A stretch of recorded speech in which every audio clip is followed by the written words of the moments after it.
Bismillahirrahmanirrahim. Assalamualaikum warahmatullahi wabarakatuh. Di sini saya izin memperkenalkan diri terlebih dahulu. Perkenalkan, nama saya Dirja Indah, NIM 1903 150010, Prodi SPI, mata kuliah Sejarah Pesantren. Baik, di sini saya akan memperkenalkan daripada kajian saya yang saya kaji dari Pondok Pesantren Karya Pembangunan yang berada di kota saya, di kota Puruk Cahu, Kalimantan Tengah. Baik, mungkin saya akan jelaskan poin-poin pertama, poin-poin yang akan saya jelaskan terkait dengan sejarah pondok pesantren yang saya kaji pada mata kuliah yang diampu oleh dosen Bapak Pimerliadi MPD. Jadi poin yang pertama adalah sejarah singkat dari pondok pesantren itu sendiri. Lalu yang kedua, letak geografis dari pondok pesantren itu sendiri. Yang ketiga adalah kategori pondok pesantren itu sendiri. Lalu yang keempat, pengelola dari pondok pesantren itu sendiri. Yang kelima, pendidikan yang diselenggarakan. Yang keenam, data keadaan santri pada saat itu. Yang ketujuh, data keadaan sarana dan prasarana. Yang ke-8, rencana biaya operasional selama 1 tahun 2020. Dan terakhir adalah penutup. Jadi setelah saya melakukan bukan wawancara sih sebenarnya, langsung diberikan sebuah PDF dari pimpinan dari pondok pesantren tersebut, karena pimpinan dari pondok pesantren tersebut tidak bisa melakukan wawancara, mungkin berhalangan karena saking sibuknya pimpinan tersebut. Terkait dengan wawancara itu kan kemarin ada wawancara secara offline dan wawancara secara online. Nah, terkait dengan wawancara secara offline-nya kemarin kan ulun ini masih di kampung, sedangkan yang ulun kaji pada saat ini adalah sejarah pesantren di kota ulun, kota saya. Jadi saya mohon maaf untuk Bapak Pimer. Terus yang kedua kan ada mode wawancara online. Nah, wawancara online ini kan kemarin kata pimpinannya mungkin tidak bisa secara online karena Sidin hanya bisa memberikan PDF-nya saja. Mungkin itu sama saja kata Sidin kemarin. Jadi saya mohon maaf untuk sebesar-besarnya untuk Bapak Pimerliadi. Jadi saya jelaskan terkait dengan pondok pesantren Karya Pembangunan di kota saya, Puruk Cahu. Yang pertama, sejarah singkat pondok pesantren Karya Pembangunan Puruk Cahu. Jadi pondok pesantren Karya Pembangunan Puruk Cahu ini didirikan pada tahun 1970 oleh beberapa tokoh agama. Untuk tanggal dan bulannya kurang jelas juga dari PDF yang pimpinan itu diberikan. Jadi hanya tahunnya saja. Terus itu didirikan oleh beberapa tokoh NU dan Muhammadiyah lah, yang berinisiatif untuk mendirikan lembaga pendidikan agama. Terus pelopor dari pendiri dari pondok pesantren tersebut adalah Haji Ali Umar dari tokoh Muhammadiyah dan beberapa tokoh NU, diantaranya Haji Muhammad Yusro. Dua tokoh organisasi setingkat kecamatan ini diikuti tokoh lain bersepakat mendirikan pondok pesantren. awal mulanya pondok pesantren ini diletakkan batu pertamanya oleh almarhum Mustafa Basir sekitar tahun 1980-an. Jadi peletakan batu pertama dari pondok pesantren itu dilakukan oleh Haji Mustafa Basir, almarhum Mustafa Basir pada tahun 1980-an. Jadi setelah diletakkan batu tersebut, pondok pesantren itu mendapatkan bantuan bangunan gedung asrama dan ruang belajar dari pemerintah pusat pada saat itu. Batu pertama yang diletakkan itu disebut dengan batuan cendana. Maka pondok pesantren karya ini bertambah menjadi pondok pesantren karya pembangunan. Jadi dari sejarahnya pondok pesantren itu awal mulanya kan diletakkan batuan cendana, terus karena pembuatannya itu dibangun secara bertahap, maka nama pondoknya itu tersebut berubah juga menjadi pondok pesantren karya pembangunan karena perubahan tersebut tadi. Terus pendidikan yang pertama kali dilakukan oleh pondok pesantren tersebut adalah pendidikan MTS swasta yang bernama MTS Pesantren Karya Pembangunan, MTS PKP, dan santrinya tinggal di asrama pada saat itu yang terbuat dari kayu. Ustadz pertama yang ditunjuk untuk mengelola pondok dan MTS PKP adalah Ustadz Ahmad Sulaiman BA pada tahun 1990-an. Pondok ini juga mengembangkan pendidikan formal menengah, yaitu MAS, Madrasah Aliyah Swasta Pesantren Karya Pembangunan. Semua santrinya tinggal di asrama untuk belajar dan memperdalam kitab kuning. Pada awalnya pondok pesantren ini didirikan untuk anak-anak MTS, terus aliyah, dan tinggal di pondok pada saat itu. Namun seiring perkembangannya waktu, pondok pesantren tersebut hanya untuk orang-orang yang ingin saja, yang ingin tinggal di pondok pesantren tersebut. Terus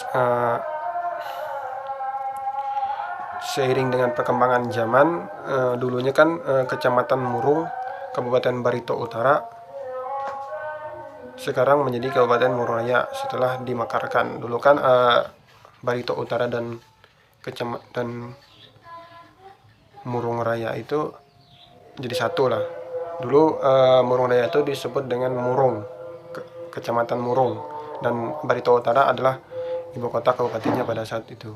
Nah, setelah dimekarkan maka berubah juga lah tatanan dari pondok pesantren tersebut. Setelah berubah namanya jadi Kabupaten Murung Raya, siswa dari berbagai daerah pun datang dari wilayah Kalimantan Tengah, bahkan Kalimantan Barat, berkeinginan belajar dan tinggal di pondok ini di samping warga kota Purtau itu sendiri. Terkait dengan daya tampung asrama sangat tidak mencukupi pada saat itu, maka untuk warga kota Purtau hanya sekolah formal saja. Nah, inilah sejarahnya sampai pondok pesantren tersebut mengadakan sekolah formal tanpa terikat dengan pondok pesantren pada saat itu. Seperti halnya MTS yang dulunya awalnya harus di pondok dan aliyahnya di pondok berubah menjadi tingkatan formal pada saat itu. Terus mereka pulang, lanjut lagi ceritanya. Mereka pulang pagi setiap hari. Hal ini disebabkan daya tampung semua santri tidak ada di asrama. Terus dengan daya tampung yang tidak sesuai tadi, maka keinginan besar dari pengelola pondok pada saat itu agar siswa formal dapat belajar di pondok, mempelajari kitab kuning dan tinggal di asrama. Ya, namun kemampuan dana juga tidak memadai pada saat itu, sehingga pimpinan pondok pun pada saat itu berharap pada pemerintah lah untuk maupun pusat pada saat itu. Mungkin sejarah singkatnya itu saja sih yang mungkin saya ketahui. Terus terkait dengan poin-poin yang kedua, yang akan saya jelaskan. Di sini saya akan jelaskan dulu. Mungkin saya tidak akan sampai habis lah menjelaskan tentang poin-poin dari Pondok Pesantren Karya Pembangunan itu sendiri. Jadi mohon maaf untuk Bapak jika misalnya saya kurang habis lah dalam menyelesaikan poin-poinnya, kurang jelas gitu. Nah, jadi saya jelaskan secara singkat saja nanti di poin kedua ini sampai seterusnya. Lanjut ke poin kedua. Letak geografis dari Pondok Pesantren Karya Pembangunan itu sendiri terletak di bagian sebelum Puruk Cahu. Saya jelaskan dulu sejarah singkatnya. Sebelum Puruk Cahu menjadi ibu kota Kabupaten Muraya, Pondok Pesantren itu berada di pinggiran kota Puruk Cahu pada saat itu. Nah, setelah wilayah Barito Hulu menjadi Kabupaten Muraya pada tahun 2002 dan Puruk Cahu menjadi ibu kota kabupatennya, maka Pondok Pesantren tepat berada di jantung kota Puruk Cahu, yaitu berdampingan dengan kantor bupati dan perkantoran lainnya. Letak yang strategis ini tidak diimbangi dengan kelengkapan sarana sesuai kebutuhan akan terkesan model pendidikan pinggiran yang tidak menarik siswa santri belajar di pondok ini. Berdasarkan titik koordinat pondok ini terletak sama pada posisi Kabupaten Murudaya, yaitu 27 bujur yaitu kisaran 114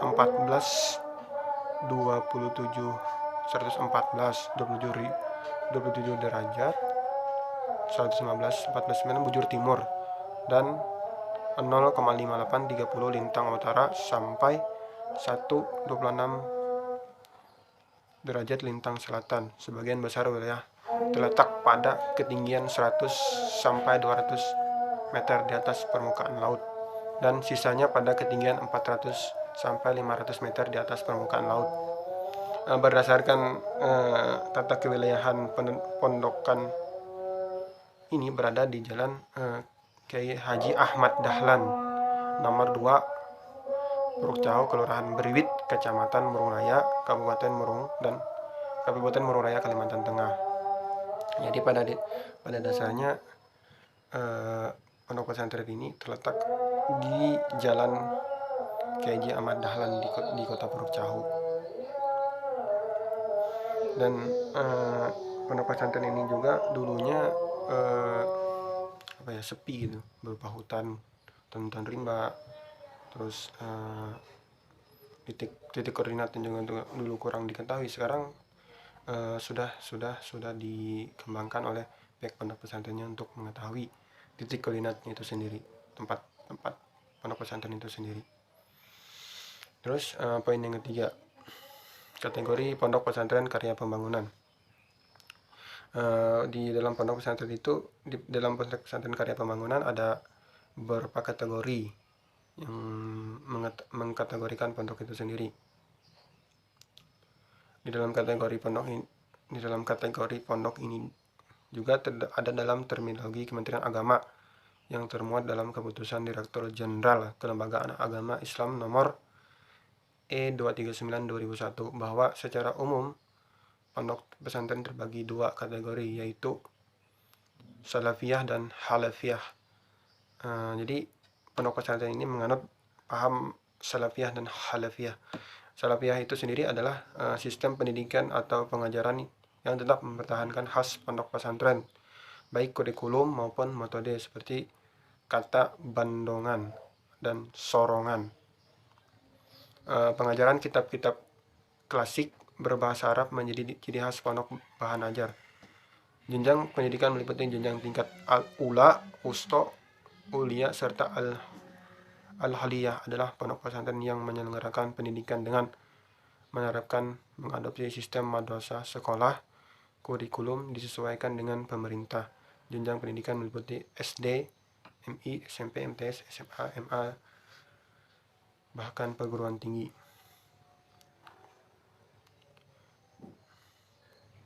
Pondok Pesantren Karya Pembangunan memberlakukan dua kategori tersebut secara terpadu, yaitu Halafiyah, Salafiyah.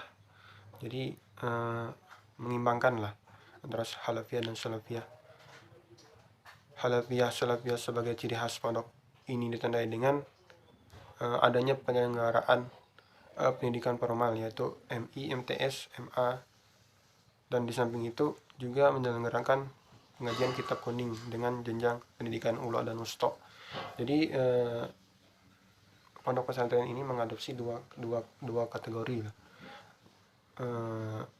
pendidikan yang terkenal di Indonesia, yaitu Halafiyah dan Salafiyah.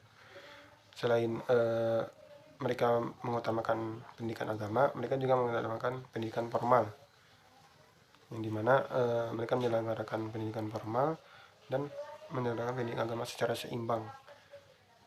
Dan mungkin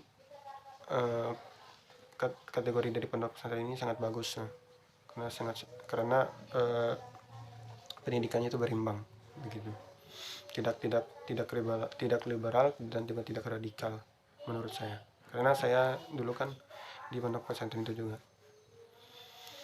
Terus poin yang keempat, organisasi pengelola pondok pesantren karya pembangunan. Struktur pengelola penyelenggaraan pondok ini berada di bawah Yayasan Karya Pembangunan yang diperbarui menjadi Yayasan Pendidikan Islam Karya Pembangunan dengan akta notaris Rudi Birowo SH SPD M KN nomor 12 tanggal 3 Maret 2010. Sesuai anggaran dasar dan anggaran rumah tangga, yayasan bahwa pengelola pondok ini dari mudir, al-mahat hingga pelaksanaan lainnya diangkat dan diberhentikan oleh yayasan sesuai masa bakti yang ditetapkan oleh AD atau ADRT. Lalu susunan pengelola pondok ini untuk masa hikmat 2020-2021 sebagai berikut. Mudir al-mahat, pimpinan pondok Ustadz Ismail Sunni SPDI. Yang kedua, kurikulumnya Rais Pengasuhan dan Rais Ustadz Jumahari. Terus bendahara pondok Edi Catur Kurniawan. Ustadz dan karyawan diangkat oleh mudir al-mahat. Jadi selain dari pondoknya itu sendiri menyediakan yayasan lah, organisasi di dalam pondok pesantren tersebut agar pondok pesantrennya berjalan dengan baik lah. Terus poin yang kelima, pendidikan yang diselenggarakan. Nah, ini mungkin pembahasan inti lah yang akan saya jelaskan, karena pendidikan, bagaimana sih pendidikan yang dilaksanakan oleh pondok pesantren di kota saya, di Kota Puruk Jauh, Pondok Pesantren Karya Pembangunan.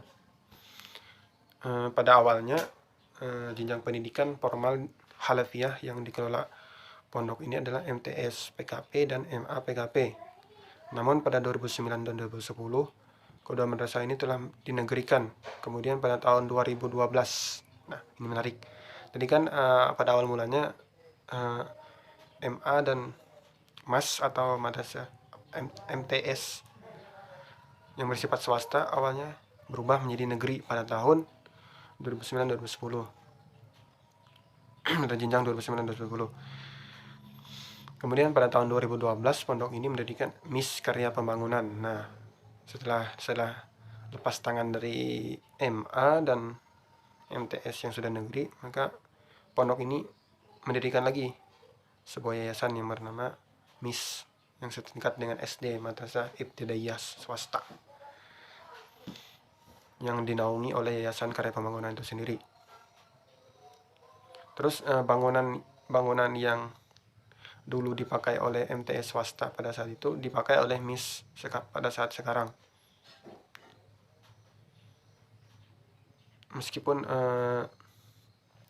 Meskipun MTS PKP menjadi MTS Sain Murung dan Madrasah Aliyah PKP menjadi Manpuruk Cahu, secara koordinatif tetap bekerja sama kepada pihak pondok, terutama siswa MTSN Murung dan Man Prokcau yang siswanya tinggal di asrama pondok. Jadi mereka dari yayasan pondok pesantren itu tidak langsung melepas begitu saja sih sebenarnya. Mereka mungkin ada berpihak 20% lah terhadap MTS dan MA yang sudah dinegerikan. Jadi 20 atau 30% lah mereka berkontribusi untuk siswa-siswi yang ingin mondok di karya pembangunan.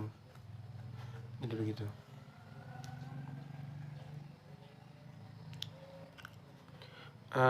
Terkait dengan sejak berdirinya pondok ini telah menerapkan sistem pembelajaran dengan metode sorongan dan bandongan salafiyah hingga sekarang, namun menggunakan sistem klasikal. Pendidikan salafiyah sendiri itu ada dua jenjang, yaitu tingkat ula dan tingkat usto.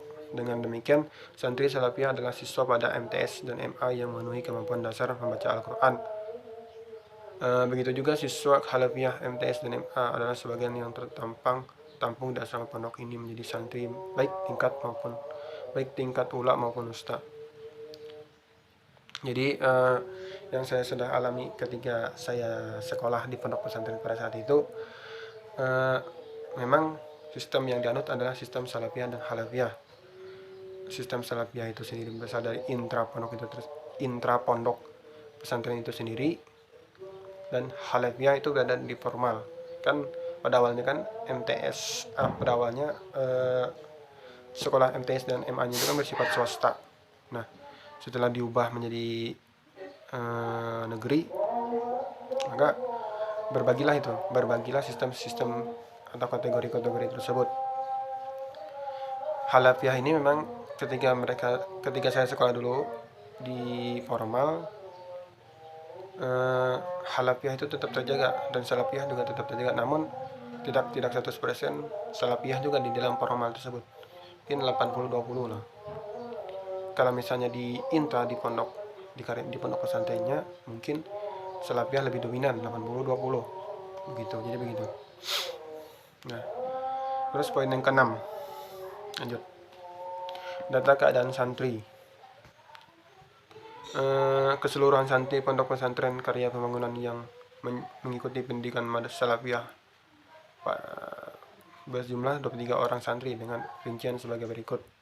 Tingkat ula 103 orang santri, tingkat usta 100 orang santri. Jumlah yang santri dapat ditampung di asrama pondok berdasarkan jenis kelamin dengan rincian sebagai berikut. Nomor 1, ula jenjang salafiyah. Jenis kelamin laki-laki 40 santri, perempuan 63 santri. Jumlah 103 santri. Terus jenjang yang kedua usto. Laki-laki 47 santri, perempuan 57 santri, jumlah 100 santri. Jadi jumlah total santri yang bisa ditampung adalah 203 santri. Adapun santri yang ditampung di asrama berjumlah 150 orang santri, sedangkan santri yang ada berjumlah 203, sehingga daya tampung asrama dan jumlah santri yang tidak sesuai. Dengan demikian, pondok pesantren karya pembangunan membutuhkan penambahan asrama. Jadi jika ini sebenarnya kesalahan saya sendiri juga sih sebenarnya. Kalau misalnya saya berada di kota Purworejo, mungkin saya foto terkait dengan pondok pesantren. Namun kemarin saya juga ada urusan juga ada di Palangkaraya ini, ikut jadi panitia, terus kuliah, karena di sana cukup susah juga sih isinya. Terus poin yang ke-7, lanjut. Data keadaan sarana dan prasarana. Sarana dan prasarana yang ada saat ini sebagai berikut. Asrama Putra 1 buah, 5 kamar, 10 orang santri. Jadi bisa dikatakan 50 orang. Terus Asrama Putri 2 buah, 10 kamar, 10 orang santri, 1 santri. Ruang belajar salafiyah, kantor pondok, masjid, dapur umum, perpustakaan, rumah pengasuh, rumah ustazah karyawan, pos keamanan, lapangan volleyball, lapangan sepak bola, lapangan badminton, gedung koperasi pondok, bendungan air bersih, rumah penjaga kolam, kendaraan roda 2, kendaraan roda 3, warung pondok, seperangkat alat musik band, karya pembangunan, alat hidrohapsi, terbang dan rebana. Lanjut ke poin yang ke-8. Rencana biaya operasi selama 1 tahun tahun 2020. Jadi saya jelaskan juga rencana yang mereka inginkan pada tahun 2020. Yang pertama, adapun biaya operasional penyelenggaraan pondok ini sebesar 15 juta rupiah mengikuti pengajian guru start setiap bulannya. Terus APK, listrik, ini dari mana yang terlalu di dalam RAB. Jadi saya jelaskan juga semuanya. Baik, mungkin itu adalah jadi penutup dari penjelasan saya terkait dengan pondok karya pembangunan nanti. Nanti saya akan lampirkan PDF tentang karya pembangunan ini, disimak. Terus penutup. Mungkin ini saja sih yang bisa saya sampaikan terkait dengan sejarah dari pondok pesantren karya pembangunan. Mungkin lebih dan kurangnya saya mohon maaf. Nanti saya akan lampirkan proposal terkait dengan pondok pesantren karya pembangunan itu sendiri. Disimak.